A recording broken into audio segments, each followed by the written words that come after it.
बिस्मिल्लाहिर्रहमानिर्रहीम अस्सलामुअलैकुम। Welcome back to my channel. आज आपके लिए लेकर आई हूँ बैंगन का रायता, लेकिन बहुत ही डिफरेंट अंदाज में। कुछ लोग बैंगन की कतलियाँ कट करते हैं, उसे फ्राई करते हैं और फिर उसको दही में लेयरिंग करते हैं। कुछ जो हैं वो उबाल कर दही में डालते हैं, लेकिन आज हम बिल्कुल डिफरेंट वे में बनाएंगे। और वो लोग जिनका बीपी हाई हो जाता है बैंगन खाने के बाद, उन्हें पाइल्स का इशू है या बादी चीज़ें नहीं खा सकते और वो बैंगन अवॉइड करते हैं, उन्हें बैंगन किस तरीके से इस्तेमाल करना है, क्या चीज़ है बैंगन में जो आपको तंग कर रही है, ये सब एक नेचुरोपैथ की हैसियत से आज हम डिस्कस करेंगे वीडियो में। पिछली वीडियो में आपको निहारी बनाने की प्रोफेशनल रेसिपी दी है और बहुत जल्दी बन जाने वाली। ऊपर लिंक में मैंने उसका आई बटन में लिंक डाल दिया है, ज़रूर देखिए और अपनी कॉमेंट्स में बॉक्स में मुझे अपनी राय से आगाह कीजिएगा।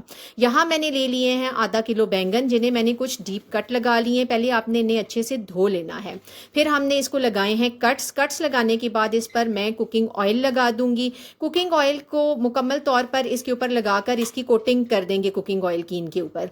कुकिंग ऑयल लगाने के आपको चंद फायदे होंगे। जब हम इसे बर्न करने जा रहे हैं अब चूल्हे के ऊपर, एक तो ये मुकम्मल तौर पर अच्छे से बर्न हो जाएगा ऊपर से और अंदर से पक जाएगा।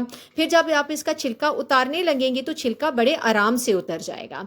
आपने चूल्हे पर उलट पलट करते हुए बैंगन को अच्छे तरीके से मुकम्मल तौर पर उसके छिलके को बर्न कर लेना है। ये देखिए, यह मुकम्मल तौर पर छिलका इसका चारों तरफ से बर्न हो चुका है। अब आपने एक बाउल में पानी लेना है और उसमें बैंगन को रखकर आपने छिलका उतार लेना है। इसका बेनिफिट आपको क्या होगा? एक तो आपको वेट नहीं करना पड़ेगा बैंगन के ठंडा होने का, दूसरा छिलका उतर कर पानी में घुल जाएगा, आपके बैंगन के ऊपर कोई छिलका नहीं रहेगा, जिससे आप जब इसे दही में मिक्स करेंगे तो जला हुआ टेस्ट हरगिज नहीं आएगा। तो यूं हम इसका छिलका अच्छे तरीके से साफ कर लेंगे। साफ करने के बाद बैंगन को आपने पानी से वॉश करना है और इसके सिरे को ऊपर से काट कर अलग कर देना है। अब हम सारे बैंगन एक प्लेट में रखेंगे तो आप ये देखिए कि बैंगन में से पानी निकलना शुरू हो चुका है। अब ये पानी आपने कैसे इस्तेमाल करना है, इसको हमने क्या करना है, ये आपको बताऊंगी थोड़ी सी देर के बाद। पहले हम इसके लिए दही प्रिपेयर कर लेते हैं। दही मैंने यहाँ 1 किलो लिया है। आप 3 पाव दही का इस्तेमाल भी कर सकते हैं। उसे बीट कर लें अच्छे तरीके से। फिर मैंने इसमें नमक शामिल किया है, काली मिर्च शामिल कर रही हूँ क्योंकि मैं लाल मिर्च का पाउडर यहाँ नहीं शामिल कर रही। अगर आपने करना है तो आप यहाँ ऐड कर सकते हैं। हरा धनिया, हरा पुदीना, आप बेसल लीव्स और आप सौंफ के पत्ते भी इसमें ऐड कर सकते हैं। यहाँ पर मेरे पास जब मैंने चेक किया तो हरा धनिया बहुत कम रह चुका था, जो मैंने थोड़ा सा ऐड कर दिया है। हरी मिर्चें डाली हैं 2 से 3 अदद काट कर। यहाँ पे आप चाहें तो रेड चिली पाउडर ऐड कर सकते हैं, मैंने यहाँ पर रेड चिली पाउडर ऐड नहीं किया है। अब जो बैंगन मैंने साइड पे रखे थे, 15 से 20 मिनट के बाद उसमें से एक लेसदार पानी निकल चुका है। ये पानी है बेसिकली जो बादी भी करता है, जो आपके स्किन इश्यूज को इरिटेट करता है, जो आपका बीपी हाई कर रहा है, जो आपके पाइल्स को इरिटेट कर रहा है। ये पानी आपने इस्तेमाल नहीं करना। बैंगन का ये पानी आपने रिमूव कर देना है, यानी कि डिस्पोज कर देना है।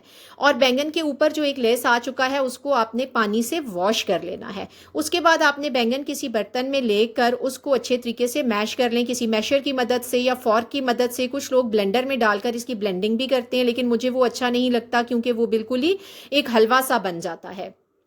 अब हम दही में सारी चीज़ें जो हमने डाली थी उनकी अच्छे तरीके से मिक्सिंग करेंगे। मिक्सिंग करने के बाद ये जो बैंगन हमने मैश किए थे ये सारे आपने दही में शामिल कर लेने हैं। और शामिल करने के बाद दही में इसको अच्छे तरीके से मिक्स कर लेने हैं, इसकी गुठलियाँ सी ना बनी हुई हो, दही और बैंगन आपस में अच्छे तरीके से यकजान हो जाए। उसके बाद अभी यहाँ पर रेसिपी ख़त्म नहीं हुई है, हम इसका एक अच्छा सा भिगार बनाएंगे। भिगार में हम लहसुन का इस्तेमाल भी करने जा रहे हैं, जो आपके बैंगन के फ़ायदे को डबल कर देगा। तो वो आपने ज़रूर देखना है कि हम भिगार की प्रिपरेशन किस तरीके से कर रहे हैं, क्योंकि इसमें मैं काफ़ी बेनिफिशियल चीज़ें ऐड कर रही हूँ। एक पैन में 3 से 4 चम्मच मैंने ऑयल के ले लिए हैं। आप सरसों का तेल भी ले सकते हैं, यहाँ मैंने सिंपल कुकिंग ऑयल ले लिया है। और 7-8 जवे लहसुन के स्लाइसेस में मैंने कट किए हैं। आप 1 टेबल स्पून लहसुन की भरकर स्लाइसेस भी डाल सकते हैं। डालें स्लाइसेस कटे हुए, चॉप किया हुआ आप इसमें डालेंगे, कुटा हुआ ना डालें। यहाँ चॉप किया हुआ लहसुन मैंने ऐड किया है। अब हम इसे मीडियम टू लो फ्लेम पर हल्का सा इसकी हम करेंगे भुनाई, उस वक्त तक जब तक कि लहसुन में हल्का सा गोल्डन कलर आने लगे। बहुत ज़्यादा आपने इसको ब्राउन नहीं करना है। जब लहसुन में हल्का सा गोल्डन कलर आना शुरू हो जाएगा तो हम उसमें शामिल करेंगे 1 टीस्पून भरकर ज़ीरे की।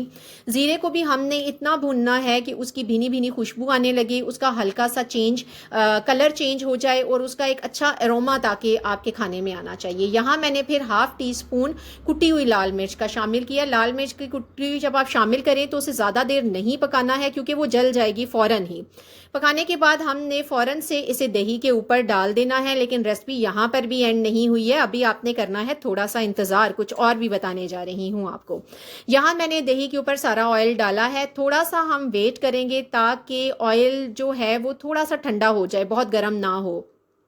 कुछ देर वेट करने के बाद आपने करना ये है कि ये जो भिगार हमने लगाया है इसका टेस्ट आपके रायते में तब ही आएगा जब आप इसको अच्छे तरीके से इसमें मिक्स करेंगे, ताकि तमाम ज़ीरा, मिर्चें और लहसुन जो है वो आपके रायते के अंदर उसकी मिक्सिंग हो जानी चाहिए। अच्छी सी करें इसमें मिक्सिंग, सर्व कीजिए, खाइए और अपने कमेंट बॉक्स में मुझे बताइए कि आपको ये रायता कैसा लगा। नेक्स्ट वीडियो तक के लिए अल्लाह हाफिज़।